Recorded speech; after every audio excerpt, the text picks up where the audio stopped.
Hear the Gospel of our Lord, according to Matthew, chapter 25, verses 14 to 30. For it is as if a man, going on a journey, summoned his slaves and entrusted his property to them. To one he gave 5 talents, to another 2, to another 1, to each according to his ability. Then he went away. The one who had received the 5 talents went off at once and traded with them and made 5 more talents. In the same way, the one who had the 2 talents made 2 more talents. But the one who had received the 1 talent went off and dug a hole in the ground and hid his master's money. After a long time, the master of those slaves came and settled accounts with them. Then the one who had received the 5 talents came forward, bringing 5 more talents, saying, Master, you handed over to me 5 talents. See, I have made 5 more talents. His master said to him, Well done, good and trustworthy slave. You have been trustworthy in a few things. I will put you in charge of many things. Enter into the joy of your master. And the one with the 2 talents also came forward, saying, Master, you handed over to me 2 talents. See, I have made 2 more talents. His master said to him, Well done, good and trustworthy slave. You have been made trustworthy in a few things. I will put you in charge of many things.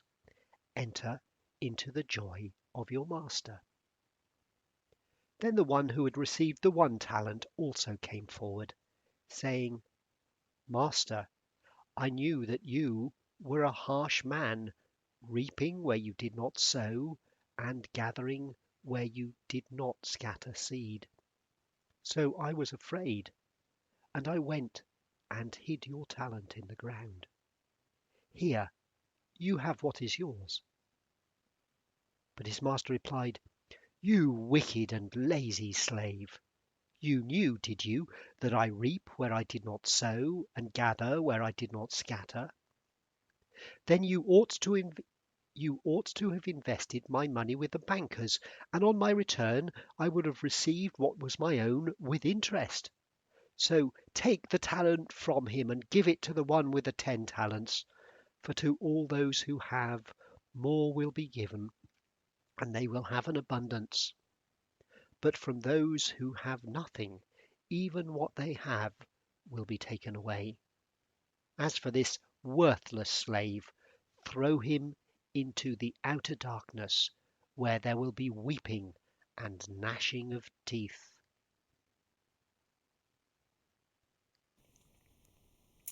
The parable we have just heard, the parable of the talents, is, I suspect, not everybody's favourite. Most of us feel a certain unease about, and even sympathy for, the slave with the single talent who hid the money he was entrusted with in the ground, and who, as a consequence, was thrown into outer darkness. And many more might feel uncomfortable with this parable because we're not really sure what it is about. I would like to suggest 5 different ways we might approach this story, as well as providing a couple of guidelines that I hope will prevent us from going completely off the rails. Reading number 1. As an advertisement for the prosperity gospel, God has given us lots and invites us to make even more. So go to church regularly, pray hard, be a good citizen, be the best person you can be, and you can bet your bottom dollar that God will reward you with even more. Mind you, though, it is a bit tough luck on the poor guy who never managed to make anything of himself. Believe it or not, there are churches that distort the gospel in this way. Yet it is an obnoxious way to read the story and totally out of sync with everything we know about Jesus, about his message of the kingdom of heaven, and from the rest of his teaching.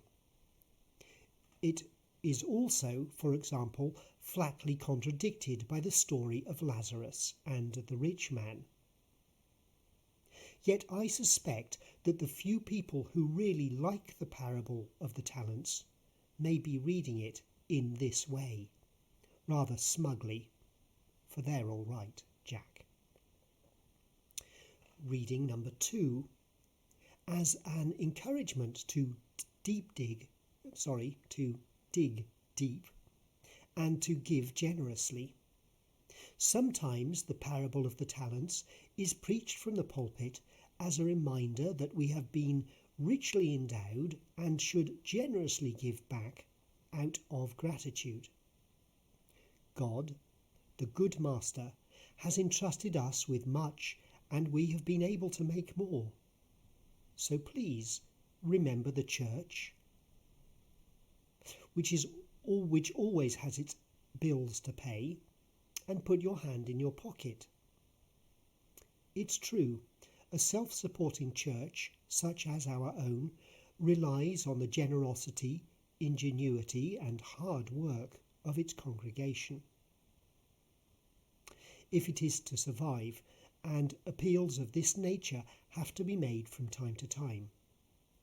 However, it does seem to be a bit of a stretch to claim that this is what the parable of the talents is really about. So let's move on to reading number 3. God has gifted all of us with talents and abilities, and we are encouraged to make the most of them. This is probably the reading that is most widespread and which is easiest to accept.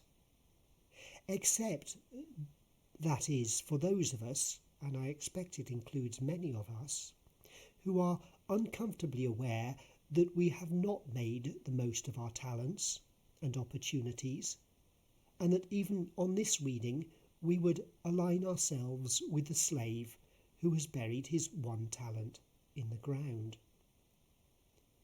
Besides, isn't this just a spiritualized version of the prosperity gospel? It's a self-help message of making the most of what you've been given and expecting that God will reward you.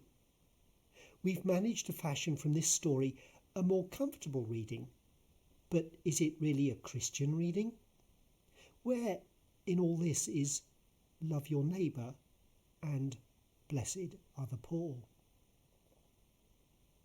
Reading number 4 is a variation of the one we've just been considering, but it hones in on the excuses that the slave with the single talent makes. Master, he says, I knew you were harsh, and I was afraid. The contrast between the worthy slaves and the unworthy slave lies in their attitude. The whole point of the parable, according to this reading, has to do with the timorous, diffident belief system of slave number 3. If only he had more faith, if only he believed in the goodness and generosity of the master, he too might have had his reward. But where does this lead us? If only we can believe that God is in his heaven and all is right with the world, then we're home and dry? No, that doesn't really convince either. Such a message is little more than sentimentalism. I have a 5th reading, and while I make no claims that it is any better than the ones we've already considered, at least it is a different reading. But before I tell you what it is, I'd like to pause and check the fact file. A talent in the original New Testament Greek was 2 things. First, it was a measurement of weight, and secondly, it represented a sum of money. What it was not was a talent in the sense of a gift or ability. In other words, Jesus was telling a down-to-earth story about money-making. It was only in the Middle Ages that the word talent began to be used in the sense of a special skill set. And secondly, we must remember that a talent was an enormous sum of money. It was probably about 20 times the average annual wage. So even the slave who was entrusted with only one talent had been given a huge amount of money. We are not comparing one poor, hard-done-by slave with two others who are much better off. And finally, as I've said before, we mustn't let the word slave, at least as slavery was practiced throughout the Roman Empire, necessarily conjure up images of someone who was destitute and downtrodden. Quite the opposite, in fact.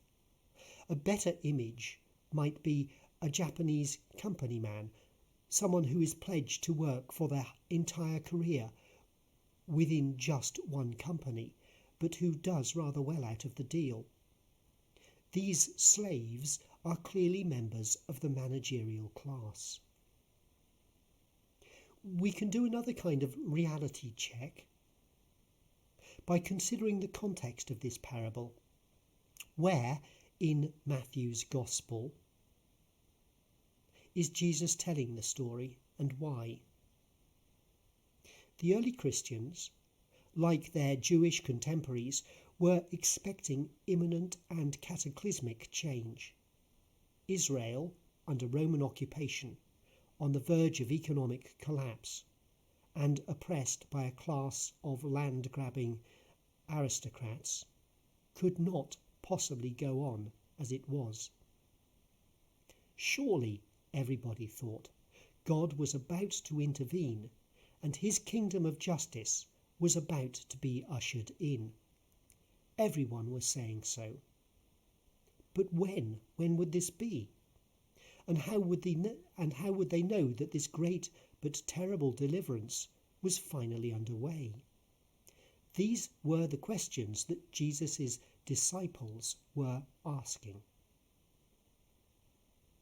Jesus replied by telling them 3 stories, of which the parable of the talents was the last. None of these stories is really an answer to the question. No one knows the time, nor should they even ask. What matters is how people conduct themselves in the meantime. Thus, in the first story, while the master is away, an unscrupulous head slave lords it over the household.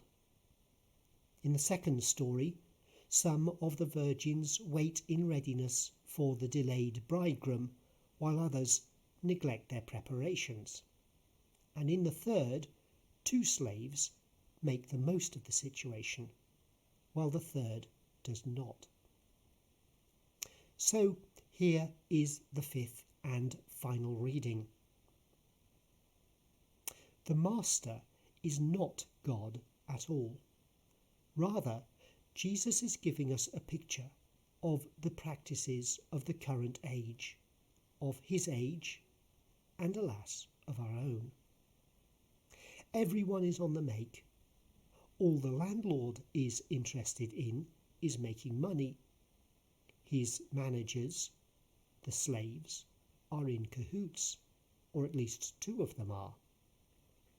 They are encouraged to extort every last penny from the people on the land. On this reading, the slave with the 1 talent is the hero of the story. He's the one who refuses to play the game, who refuses to join in a corrupt and exploitative system. He gets no thanks for this, just the opposite in fact. For as Jesus tells his disciples in Matthew chapter 10, verse 22, you will all be hated because of my name. On this reading, The message of the parable of the talents is essentially the same as that of Paul's letter to the Romans, chapter 12, verse 2. Do not be conformed to this world, but be transformed by the renewing of your minds, so that you may discern what is the will of God, what is good and acceptable and perfect. I do not know if we have discerned the meaning of this parable, but perhaps I've said enough to transform the way we read it. Amen.